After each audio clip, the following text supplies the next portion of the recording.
एक बार की बात है, घने जंगल में एक गीदड़ और गीदड़ी बड़े ही प्यार से रहते थे। गीदड़ अपनी गीदड़ी को बहुत प्यार करता था। वह जो भी फरमाइश करती, गीदड़ उसे यथासंभव पूरी करने का प्रयास करता था। एक बार गीदड़ी ने गीदड़ से कहा, प्रिय, आज तो मेरा मछली खाने का मन कर रहा है। क्या तुम मेरे लिए मछली की व्यवस्था कर सकते हो? गीदड़ ने कहा, यदि मन कर रहा है तो मैं आज ही तुम्हें मछली खिलाऊंगा प्रिय। यह कहकर गीदड़ चल दिया। नदी की ओर जाते समय वह सोच रहा था कि मैंने पत्नी से कह तो दिया कि मछली खिलाऊंगा, परंतु मुझे तो मछली का शिकार करना भी नहीं आता। अपनी पत्नी की मछली खाने की इच्छा आज कैसे पूर्ण करूं? यही सोचते सोचते गीदड़ नदी किनारे जा पहुंचा और एक ओर बैठकर नदी में मचलती मछलियों को ललचाई नजरों से देखने लगा। एक बार तो उसके मन में आया कि वह नदी में कूद पड़े और पलक झपकते ही मछलियों का शिकार कर ले, लेकिन दूर दूर तक फैले नदी के पानी और उसकी तेज धारा को देखकर उसकी हवा खराब हो रही थी। पानी में उतरने की बात सोचने से उसे इतना डर लगने लगा कि वह नदी से काफी दूर एक वृक्ष के नीचे आकर बैठ गया और नया तरीका सोचने लगा। ऐसा तरीका जिससे कि मछली भी मिल जाए और जान को कोई खतरा भी न हो। तभी उसकी नजर एक ऊदबिलाव पर पड़ी जो अपने एक साथी के साथ एक बड़ी मछली का शिकार करके उसे किनारे पर ला रहा था। एक ऊदबिलाव ने दूसरे से कहा, यह तो बहुत भारी मछली है, हमारा तो कई दिन तक गुजारा हो जाएगा। ऐसी भारी मछली तो बड़े दिनों के बाद हाथ लगी है। उस मछली को देखकर गीदड़ के मुंह में पानी भर आया। वह सोचने लगा कि क्यों न मैं इनसे यह मछली छीन लूं। लेकिन किस तरह? सीधी तरह से मांगने पर तो वे मछली देंगे नहीं। तभी उसने सोचा, बात तो बन सकती है, अगर थोड़ा चतुराई से काम लूं। तब तक ऊदबिलाव मछली को घसीटकर किसी तरह किनारे पर ले आए थे।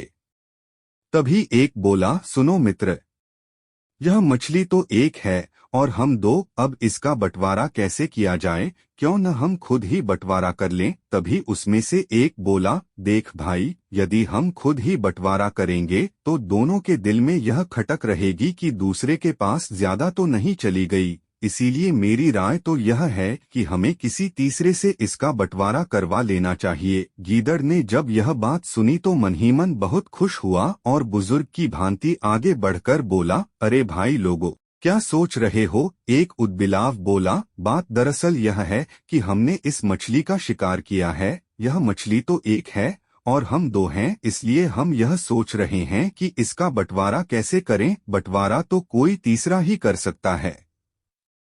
गीदड़ बोला, ठीक कहते हो भैया, देखो, अगर तुम ठीक समझो तो मैं तुम दोनों के बीच इस मछली का बंटवारा कर दूं। अपना तो काम ही दूसरों के फैसले करवाना है, खो तो तुम्हारा भी झगड़ा खत्म करवा दूं। मैं तो वैसे भी दूसरों को मुश्किल में पड़ा देखकर रह नहीं पाता हूँ। गीदड़ अब अपने रंग में आने लगा था। तभी ऊदबिलाव ने कहा, ठीक है भैया, अगर इसे एतराज न हो तो मुझे भी कोई एतराज नहीं है। तभी दूसरे ने कहा, मुझे भी कोई एतराज नहीं है भैया। गीदड़ बोला, वाह वाह, मित्रता हो तो ऐसी किसी ने ठीक ही कहा है कि एक ने कही दूसरे ने मानी, कहें कबीर दोनों ज्ञानी, राजी राजी तो बड़ी बड़ी समस्याएं हल हो जाती हैं। और भोजन तो यूं भी सबको मिल बांट कर खाना चाहिए, एक दूसरे पर विश्वास करना चाहिए। प्रेम के सिवा इस संसार में रखा ही क्या है? उसके बाद गीदड़ बोला, तुम दोनों यहीं मेरा इंतजार करो, मैं अभी मछली काटने का कोई औजार ढूंढ कर लाता हूँ ताकि हिसाब से बंटवारा किया जा सके। बिलाव बोला, हाँ हाँ भैया, जाओ, हम यहीं बैठकर तुम्हारा इंतजार करते हैं। गीदड़ ने नदी की ओर आते वक्त एक किसान को देखा था जो अपने खेत के किनारे चारपाई पर लेटा फसल की रखवाली कर रहा था। उसके पास ही चारपाई पर एक लाठी और दरांती रखी थी। भागता भागता गीदड़ वहीं पहुंचा। किसान सो रहा था। गीदड़ ने चुपके से उसकी दरांती उठाई और वापस चल दिया। वाह, मिल गया औजार, अब बन जाएगा अपना भी काम, गीदड़ बोला।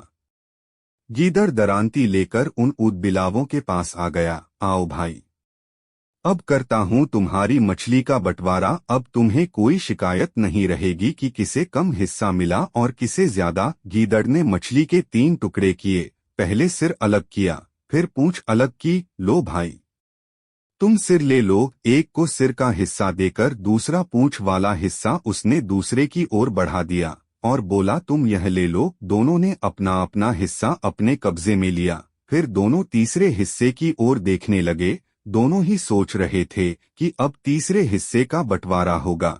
वे सोच रहे थे कि गीदड़ उस बीच के तीसरे हिस्से के भी 2 बराबर टुकड़े करके दोनों में बांट देगा।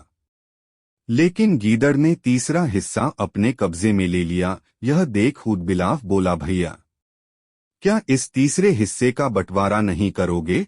यह सुनकर गीदड़ आंखें तिरछी करके बोला, यह तो मेरी मजदूरी है, क्या मेरी मेहनत की मजदूरी नहीं दोगे? परिश्रम का फल तो सभी को मिलना चाहिए। आखिर मैं भी तुम्हारा साथी हूँ। यह कहते हुए गीदड़ ने बीच वाला टुकड़ा मुंह में दबाया और चलता बना।